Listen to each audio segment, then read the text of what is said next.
cannot wait to see who is going to be our champion here at NAIC. Two trainers of such high skill, and it's going to be an epic showdown. Yeah, you can see the accolades for both trainers here, so accomplished. One missing for Francesco though, but they could claim it this weekend. Yeah, we can take a look at Francesco's team. You got the Aerodactyl, the Charizard, both capable of going for Mega Evolution, the Basculegion, Garchomp, Kingambit, and the Sylveon.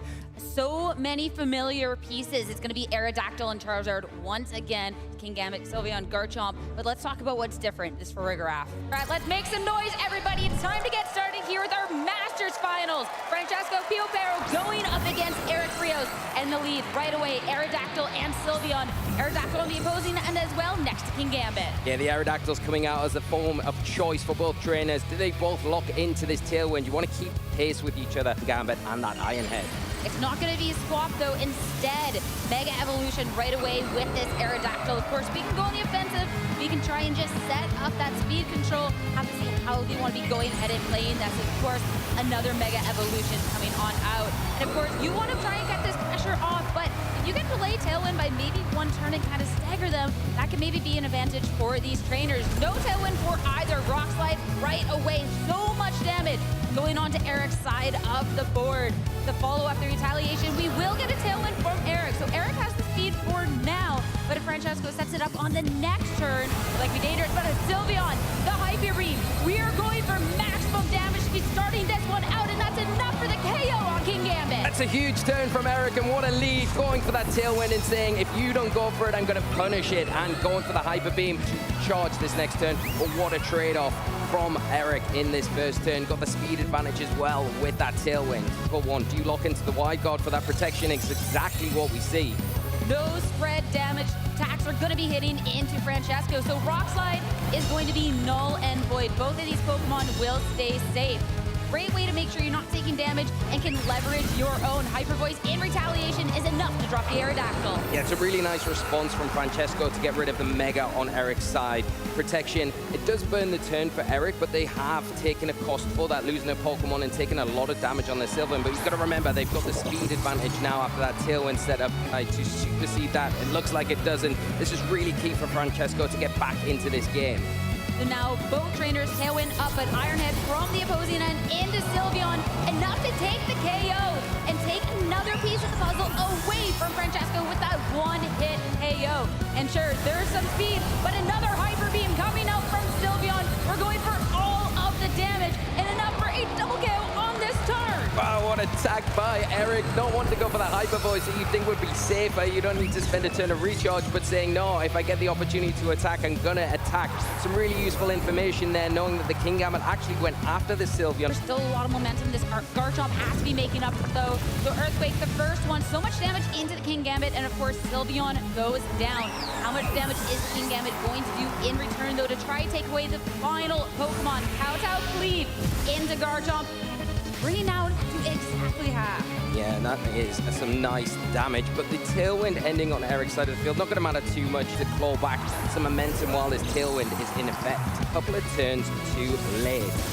Dragon Claw into the Garchomp, a third of its health remaining, but of course you needed to get a KO to try and make any momentum back. It will get a little bit of health recovery, so we are back to over half, but in retaliation, Dragon Claw will pick up the KO. Advantage of that Tailwind so easily.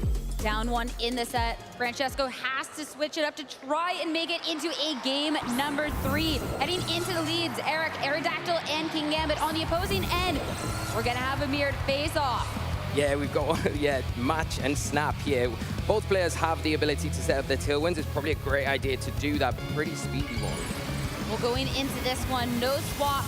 We're going to play this one out how it is with Mega Evolution coming on out. Of course, when we see the Mega Aerodactyl on the field, you have to imagine you want the most mileage, but only one Mega Evolution, but it's going to be a Rock Slide.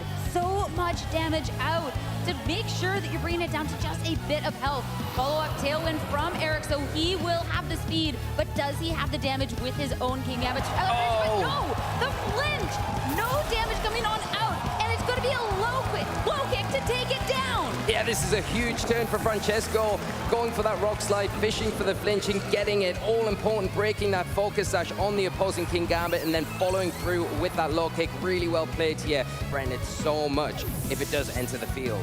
Well, Aerodactyl from Eric will leave as instead Garchomp is going to join the fray. Sucker punch attempt, but it will fail as of course there was that swap as Francesco needs to leverage his own speed, match that tailwind.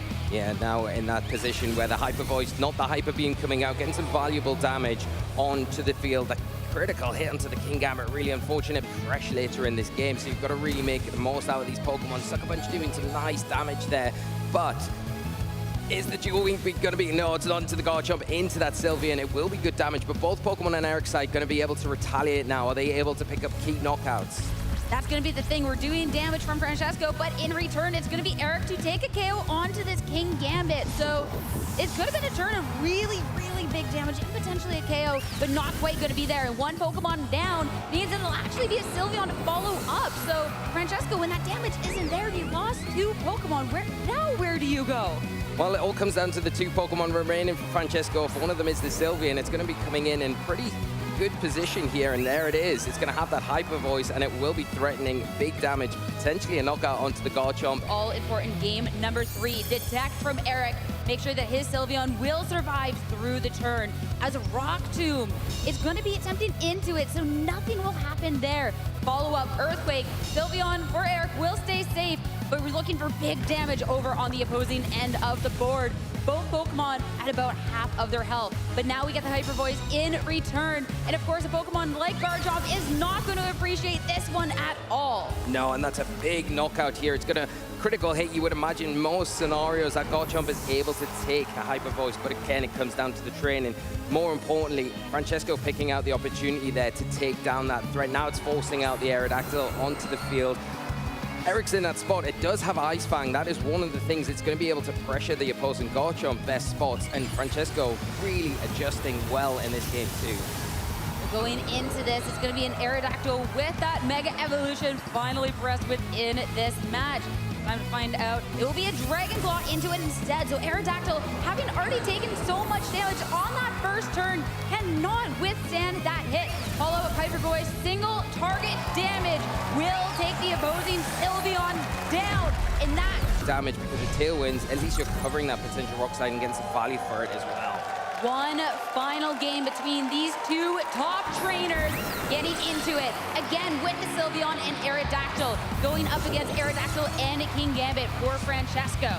Now you've got that Sylveon back in play here. We saw how strong that was in game 1 with that Hyper Beam in that. So it all comes down to which Aerodactyl goes first, which one decides to go for the Tailwind, get that speed control in effect. With that game 1, Francesco cannot afford to let this Sylveon run through his team. Getting into it, of course, his first turn, we'll see both of these Aerodactyls go for that Mega Evolution.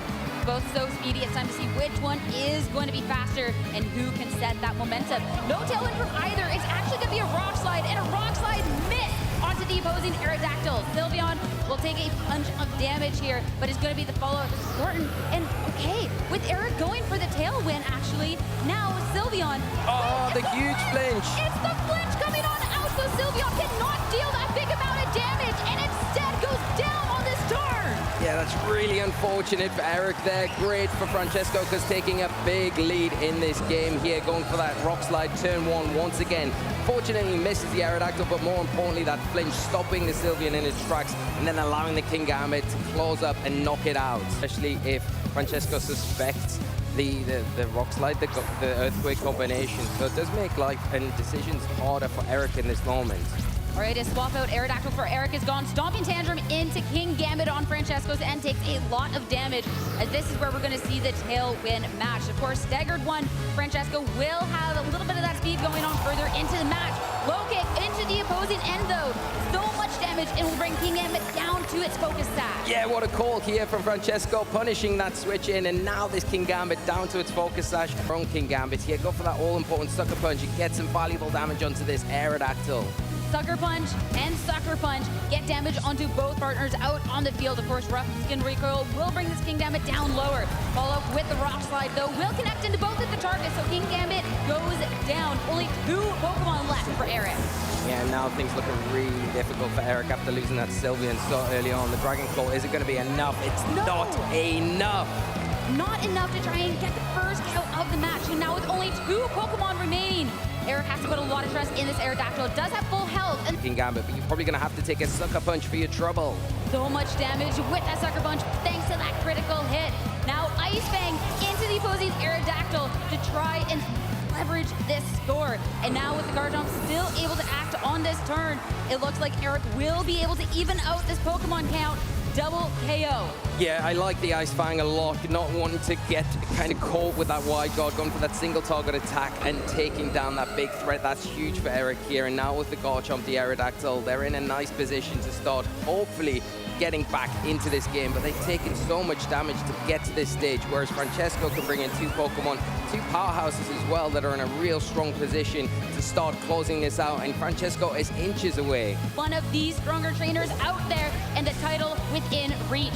Sylveon first, that's going to be an attack. The double up. Aerodactyl goes down. This is so close for Francesco to get his first title. But Earthquake, in return, how much is it going to do? Not nearly enough. Nowhere near enough, and Francesco still got their the Citrus Berry intact as well. We've seen, gonna need some big rolls. First, Earthquake coming out from Garchomp, not nearly enough damage. Both of the Pokemon for Francesco hold on. And with that, the retaliation, Dragon Claw into the Garchomp. Francesco Biobaro is your 2026 North American International Champion.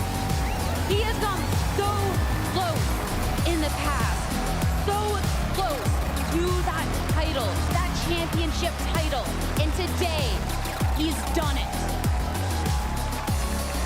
Amazing from Francesco, been so close so many times, but now able to say I am a champion and claiming this weekend's tournament in such style.